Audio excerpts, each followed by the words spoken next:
Hey guys, Brian from PFC here. Welcome to our final training video of 2016. It's been a fantastic year. For those of you guys that have been out training with us and supporting us, we can't thank you guys enough. We got some really exciting stuff coming up in 2017.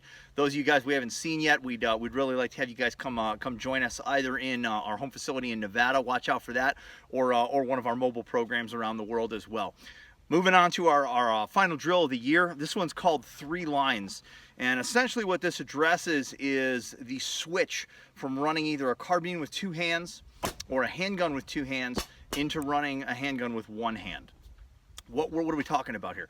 On the ground, you'll see that we have 3 lines that are drawn, and those 3 lines represent the equilibrium or the balance when we have 2 hands on a weapon system between our toes and knees, our hips, and what our shoulders and our upper body is doing.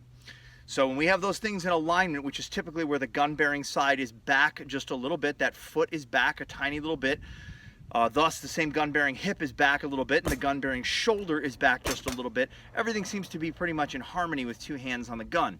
Where we get problems is during either a switch to a one-handed grip on the handgun or a transition from carbine to handgun, wherein the hips turn a little bit towards the threat, the shoulders turn a lot towards the threat, but the feet stay firmly rooted in place. Our director of combatives, Chad Lyman, he talks all the time about how he'll fight somebody if they will not take and move their hips or they will not move their feet, and this is no exception to the rule just because we have a firearm in our hand. If you can imagine for a moment an Olympic sword fighter or fencer, when they take and they thrust or they jab, they're leading with that weapon-bearing foot, which gets those toes, those hips, ultimately those shoulders, and that weapon thrust out forward in good alignment. I've got a little empty soda bottle or a little water bottle with me here, and if you can just imagine the torque as we're trying to talk about here, twisting between upper and lower body and how it's completely out of whack and incorrect. So when we say 3 lines, what we're talking about, on the ground I have 3 lines that are painted: a white line, a green line, and a pink fluorescent line.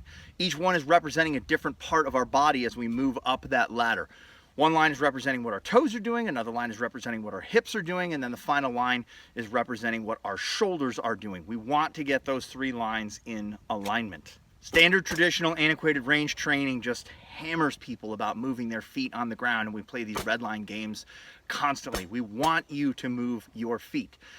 We need to reach that place, we talk about it a lot during courses, where wrong feels wrong. It should feel wrong to experience that torque on your hips. You can still align your sights, you can still get on and manage your trigger properly, but it's going to be slower and it's going to be inefficient. So to drill this or train this, simply draw your 3 lines on the ground at differing angles. You can start with the carbine on the same side shoulder as the handgun is. You can start with it on the opposite side shoulder, which may not necessitate a step into the threat with the handgun bearing side to take the torque off of your hips. Pay attention to this, work with a training partner, videotape yourself. You may be amazed at what you actually see. Again, can't thank you guys enough for a fantastic 2016, and be looking forward to working with you guys in 2017. Be safe.